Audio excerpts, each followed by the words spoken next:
Hello friends. तो आज हम देखते हैं आर्टिफिशियल इंटेलिजेंस का पार्ट 4th वीडियो, जिसमें हम स्टेट स्पेस और प्रॉब्लम सॉल्विंग टेक्निक देखते हैं। तो यहाँ पर हम देखेंगे प्रॉब्लम सॉल्विंग क्या प्रॉब्लम स्पेस क्या होता है, स्टेट स्पेस क्या होता है, सर्चिंग टेक्निक कौन कौन सी हैं, uninformed searching technique, informed searching technique और कुछ एआई प्रॉब्लम्स को यहाँ पर हम डिस्कस करेंगे। तो प्रॉब्लम स्पेस क्या होती है? जब भी किसी प्रॉब्लम को हमें सॉल्व करना होता है तो हम उस प्रॉब्लम को डिटेल में स्टडी करते हैं, उसको हम कहते हैं प्रॉब्लम स्पेस। यहाँ पर हम 4 बातों का ध्यान रखते हैं। जैसे हम प्रॉब्लम को प्रिसाइजली समझते हैं पहले कि क्या प्रॉब्लम है और इसका क्या सोल्यूशन होना चाहिए। हम एनालाइज करते हैं उसकी इनिशियल स्टेट, फाइनल स्टेट। जैसे इस टावर ऑफ हिनॉय में हम देख रहे हैं कि यहाँ पर स्लाइसेस अरेंज है और इन सेम ऑर्डर में स्लाइसेस हमको सी ब्लॉक में अरेंज करना है और हमें बी ब्लॉक की हेल्प लेना है।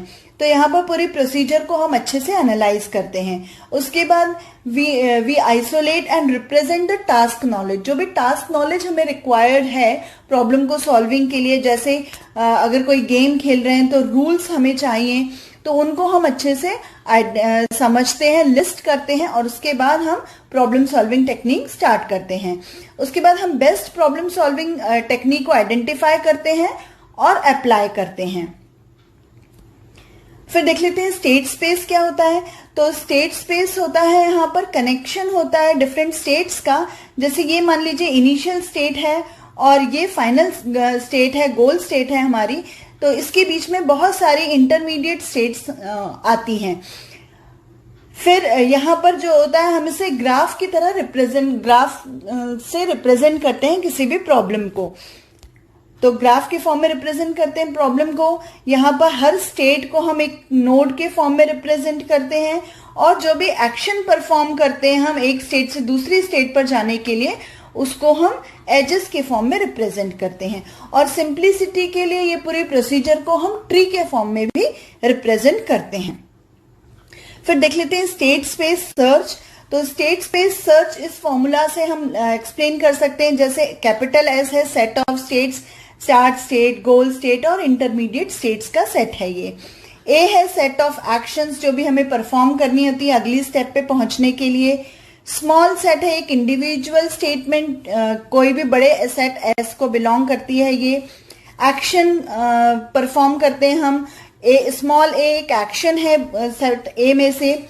और जब भी कोई एक स्टेट से हम दूसरी स्टेट पर जाते हैं तो रिजल्टेंट जो स्टेट होती है, इंटरमीडिएट स्टेट हो या फाइनल स्टेट हो, तो वहां पहुंचने को हम कहते हैं रिजल्ट एस ऑफ ए। तो पुरानी स्टेप हो गई एस और जो एक्शन परफॉर्म कर रहे हैं वो हो गया ए। फिर वहां जाने तक की जो कॉस्ट होती है उसको हम कॉस एस ए से रिप्रेजेंट करते हैं। जनरली हम चाहते हैं कि जो भी कॉस्ट है हमारी एक स्टेट से गोल स्टेट तक जाने की या इनिशियल स्टेट से गोल स्टेट तक जाने की, वो मिनिमाइज्ड हो। उसके बाद देख लेते हैं 8 पजल प्रॉब्लम। तो 8 पजल प्रॉब्लम मान लेते हैं ये जैसे हमारी इनिशियल स्टेट है और ये हमारी गोल स्टेट है। तो 8 पजल प्रॉब्लम में हमें ये नंबर्स हैं और बीच में प्लेन ब्लॉक है। प्लेन ब्लॉक को हमें की हेल्प से हमें ऐसे इन नंबर्स को अरेंज करना है कि गोल स्टेट हम ऑब्टेन कर लें। तो प्लेन ब्लॉक क्योंकि बीच में है इनिशियल स्टेट में, तो यहां से 4 मूव्स पॉसिबल हैं। अगर हम इसको अप मूव करते हैं तो हम इस पोजीशन पर आ जाते हैं। अगर हम इसको राइट मूव करते हैं तो हम इस पोजीशन पर आ जाते हैं। अगर हम डाउन मूव करते हैं तो हम इस पोजीशन पर आ जाते हैं और अगर लेफ्ट मूव करते हैं तो हम इस पोजीशन पर आ जाते हैं। तो इस तरह से 4 पॉसिबल एक्शंस हैं। अगली स्टेप में जब अगर मान लीजिए हम यहाँ पर हैं और हम यहाँ पर इस स्टेट को ऑब्जर्व करते हैं, तो क्योंकि अभी हमारा ब्लैंक ब्लॉक जो है वो ऊपर है, तो यहाँ से हमारे पास 2 ही मूव पॉसिबल हो सकते हैं। क्योंकि अगर हमने इसको नीचे मूव कर दिया तो हम वापस इनिशियल स्टेट पर पहुंच जाएंगे और ये काम हम नहीं करते हैं। तो यहां से हमारे पास 2 मूव पॉसिबल हैं, एक लेफ्ट मूव पॉसिबल है और एक राइट मूव। तो इस तरह से लेफ्ट और राइट मूव परफॉर्म करके हम अगली इन स्टेप्स पर पहुंचेंगे। तो इस तरह से पूरे ट्री के फॉर्म में हम रिप्रेजेंट करते हैं अपनी परफॉर्मेंस और फाइनली हम गोल स्टेट तक पहुंचते हैं। फिर देख लेते हैं सर्च स्ट्रेटजी क्या होती है। तो सर्च स्ट्रेटजी होती है order of picking the nodes. एक के बाद एक नोट हम किस तरह से जनरेट करें कि हमारी जो प्रोसीजर है वो ऑप्टिमल प्रोसीजर हो या बेस्ट प्रोसीजर हो। तो उसके लिए हमें पहले देखना पड़ता है जो भी स्ट्रेटजी हम फॉलो करें वो कंप्लीट होनी चाहिए। इसका मतलब है कि हम इनिशियल स्टेट से मल्टीपल स्टेट्स जनरेट करते हुए हम गोल स्टेट तक पहुंचने चाहिए। उसके बाद time complexity, number of nodes generated, minimum number of nodes generate करने हैं हमें लिमिटेड टाइम में, जिससे हम गोल स्टेट तक पहुंच जाएं। मिनिमम नंबर ऑफ नोड्स इसलिए भी क्योंकि हम चाहते हैं कि कम से कम स्पेस ऑक्यूपाई हो, तो स्पेस कॉम्प्लेक्सिटी भी कम होनी चाहिए। उसके बाद ऑप्टिमल सॉल्यूशन फाइंड करना हमारा एम होता है। हम चाहते हैं कि हम लीस्ट कॉस्ट सॉल्यूशन फाइंड करें। इसके लिए टाइम और स्पेस कॉम्प्लेक्सिटी के लिए 3 पैरामीटर्स हम कंसिडर करते हैं। स्मॉल बी, जिसे हम कहते हैं ब्रांचिंग फैक्टर। ये ब्रांचिंग फैक्टर बताता है कि किसी भी नोड से कितने मैक्सिमम ब्रांचिंग हो रही है या उसके कितने चाइल्ड नोड्स हैं, तो उसकी ब्रांच को हम रिप्रेजेंट करते हैं बी से। फिर गोल स्टेट तक पहुंचने के लिए जो डेप्थ होती है, जैसे 0, 1, 2, 3, तो यहां पर गोल स्टेट पर पहुंचने के लिए डेप्थ है 3, तो ये होता है हमारा डेप्थ। फिर जनरली क्या होता है, जब भी हम ट्री जनरेट करते हैं तो मैक्सिमम डेप्थ को हम m से रिप्रेजेंट करते हैं, और ये किसी भी ट्री के लिए इनफाइनाइट होती है। फिर देख लेते हैं सर्चिंग टेक्निक। तो सर्चिंग टेक्निक 2 तरह की होती है, अनइन्फॉर्म्ड सर्चिंग टेक्निक और informed searching technique. Uninformed searching technique को हम ब्लाइंड सर्च भी कहते हैं। ये सर्च करते वक्त हमें कोई भी प्रीवियस नॉलेज नहीं होता है, हम हर स्टेप पर जाते हैं और उसको एक्सप्लोर करते हैं और ऐसे आगे आगे बढ़ते जाते हैं। इसमें informed searching technique heuristic searching technique होती है। इसमें हमें कुछ नॉलेज पहले से होता है, जैसे कुछ फंक्शन होता है जो हमें वैल्यू देता है, और उसकी हेल्प से हम आगे आगे जाते हैं। इन्फॉर्म्ड सर्चिंग टेक्निक देख लेते हैं, इसे हम ब्लाइंड सर्चिंग मेथड भी कहते हैं। यहाँ पे हमें कोई भी प्रीवियस डोमेन नॉलेज नहीं होता है और हम हर स्टेप को एक्सप्लोर करते जाते हैं। इसको हम कहते हैं ब्रूट फोर्स टेक्निक भी कहते हैं, जिसमें हम एक स्टेप से दूसरी स्टेप, जितनी भी स्टेप्स जनरेट होती हैं, सबको विजिट करते हैं। ये बहुत टाइम कंज्यूमिंग होता है, टाइम और स्पेस कॉम्प्लेक्सिटी इसमें ज्यादा होती है। फॉर एग्जाम्पल, अगर हम ट्रेवलिंग सेल्समैन प्रॉब्लम कंसिडर कर रहे हैं और एक ट्रेवलर को 5 सिटीज में जाना है, तो हम यहाँ पर हर पॉसिबल एक्शन को परफॉर्म करते हैं। तो मान लीजिए 5 सिटीज पे उसको जाना है, तो n-1 फैक्टोरियल पॉसिबिलिटीज होंगी, मतलब 4 फैक्टोरियल पॉसिबिलिटीज होंगी, मतलब 24 पॉसिबिलिटीज यहाँ पर हो सकती हैं। तो अगर यही फिगर अगर 99 हो या 100 हो, तो जो रूट्स हैं वो मोर देन 1000 स्लैक्स हो जाएंगे।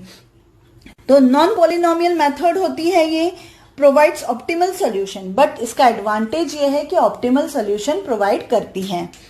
उसके बाद बेस्ट फर्स्ट सर्च और डेप्थ फर्स्ट सर्च टेक्निक इसके अंदर आती हैं। फिर देख लेते हैं इन्फॉर्म्ड सर्चिंग टेक्निक, जिसे हमने देखा कि ये ह्यूरिस्टिक सर्च टेक्निक भी कहते हैं इसको, एस्टिमेशन मेथड भी कहते हैं इसको। यहाँ पर हमें प्रीवियस इंफॉर्मेशन होती है थोड़ी सी, ह्यूरिस्टिक फंक्शन हमारी हेल्प करता है यहाँ पर आगे स्टेप को जनरेट करने में। फॉर एग्जाम्पल, जैसे आपको 300 किलोमीटर्स जाना है एक सिटी से दूसरी सिटी में, और आपको जो स्पीडोमीटर है वो बताता है कि आपने कितना डिस्टेंस कवर कर लिया।